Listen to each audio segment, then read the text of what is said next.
Good morning, students. Class 6. We are doing our next poem after Sports Day.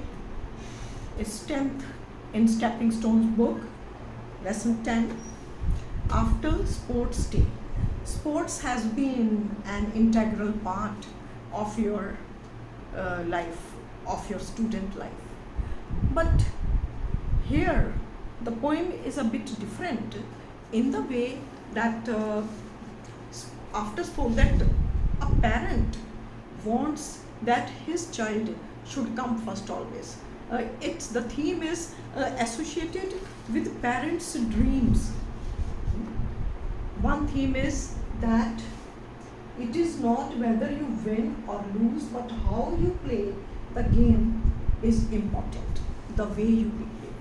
With what spirit, with what honesty, sportsmanship, if you have these qualities, then the sport is really good and it makes you healthy in mind and body and spirit, right? But here the poem is quite different from what you and we think. It is the attitude of a parent. Now the poet, as a father, he was forced to take part in a race and finished last. Now it was a painful experience that he came last. He was a loser. He was laughed at by people around. It pained him. He took a vow at that time that when he will grow up, he will become a father, he won't ask him to participate and run for a race and come first. So the poem has just two stanzas. In first, he takes a vow and he feels that he shouldn't compel his son when he grows up that he should run a race. But the second stanza shows an entire different scenario. That is that he has altogether changed his mood. That his son stands first in the race. He's running and coming towards him, and he feels like a proud parent. So the theme of the poem is emotions felt on losing as well as winning. Okay? And the underlying theme is the secret desire of parents. Now every parent, at one corner of his heart, he has some dreams which he wants to fulfill on his children. He wants them to become something, that where he should say proudly that my son has won like this. He has come first here and first there. So this is the underlying theme. But at surface level, this is the emotions of failure and winning are exposed. So you will read the poem at home, and you can send me a video also. This will be a reading exercise. The poem is by John Foster. Something about the poet also. He was an English biographer, John Foster, and a critic, a friend of author Charles Dickens. You must be familiar with the name of Charles Dickens. 18th century novelist. Foster edited Foreign Quarterly Review. He had so many things to his credit. So, and he made a name for himself in literary circles as a critic of drama and literature. Coming to the text of the poem, there are some pre-reading questions also. That a father was a keen sports person, but when at school he took part in a race, he came last. He felt ashamed and humiliated when people laughed at him. So there are some questions for you. If you can solve them, it's good. The poem about one such father who was shocked when he was a loser, when he was a child. Stung by the taunting laughter. Stung is pained. Sting, stung, stung. By the taunting laughter. Taunting is when people are mocking at you, they are making fun of you. having been forced to take part so as not to let the sight down. That you shouldn't be down, you must come first. That your participation must not be a failure. I climbed to the top of the chestnut, but it had happened that he was last at the race.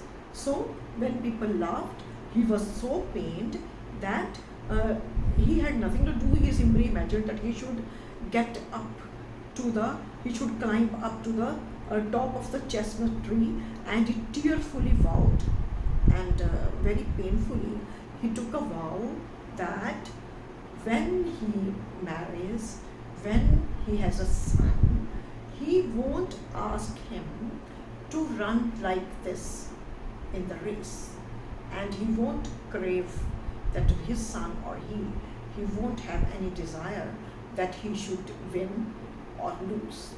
So he won't ask him to participate in any race. This was one mood, one stanza when the poet has the emotion, the feeling of a loser.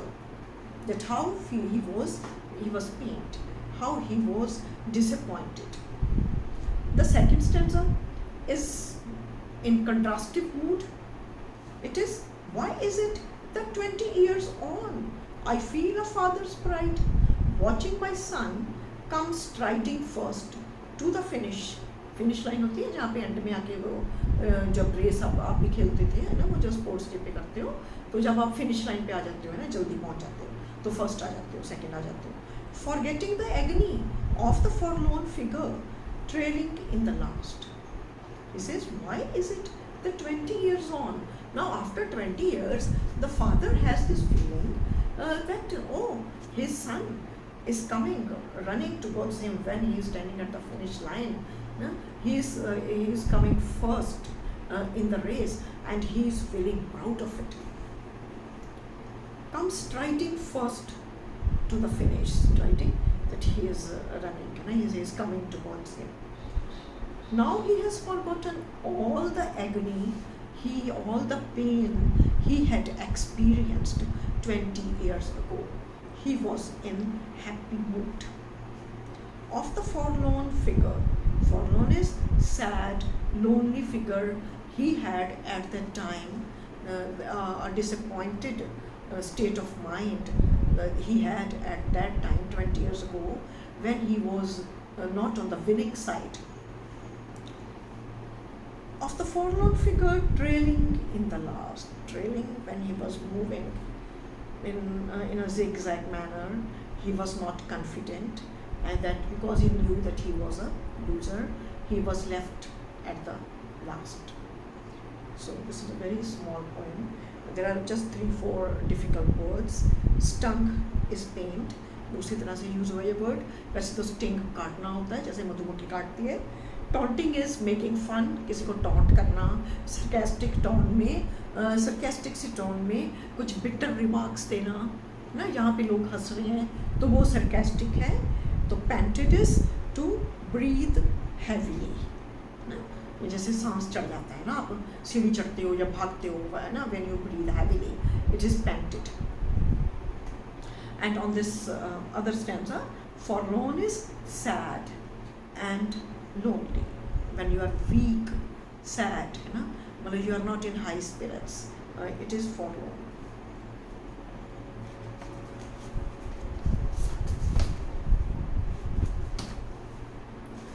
The figures of speech used in the poem are visual imagery. Visual is that when you can imagine that that scene is coming in front of your eyes. वो है climbed to the top. आपको ये आप imagine करते हो कि हाँ कि वो जो उसमें जो है son, नहीं sorry, the author, the poet himself, when he was a child, in anger, in pain, he rose up to the to a tree top. Watching my son, तो I'm watching my son कि वो देख रहा है, तो वो भी एक विजुअल इमेजरी है. स्ट्राइडिंग फास्ट कि कोई आपकी तरफ चला आ रहा है, you can imagine that yes somebody is moving towards you. Personification is taunting laughter. अब लाफ्टर टॉन्ट नहीं करता, हंसता नहीं है ना, लाफ्टर को उसने पर्सन की तरह ट्रीट कर दिया. Forlorn figure, weak, disappointed figure, figure तो एक लिविंग चीज़ है ना, तो उसको उसने फॉरलॉर्न के साथ जोड़ दिया. No rhyme scheme has been followed, free verse में लिखी गई है, ठीक है, सिर्फ 2 इमोशंस हैं, दोनों स्टैंजास की में डिफरेंट आपको स्टैंजा वाइज आपको क्वेश्चन आंसर भेजूंगी. There is reference to context also to be solved. I give you, I sum up the poem. It is as a little boy the poet was forced to take part in a race when he was a child so as to not let down his team, ताकि उसकी team let down ना हो, नीचे ना रहे, पीछे ना रहे. when he came in panting last, और जब वो लास्ट में हाफता हुआ आता है ना, मतलब ब्रीथ करता है, हैवीली ब्रीथ करता हुआ आता है. he couldn't take the taunts that followed, तो he couldn't tolerate those taunts, those bitter remarks, the laughter, people were laughing at him. He climbed a chestnut tree and cried.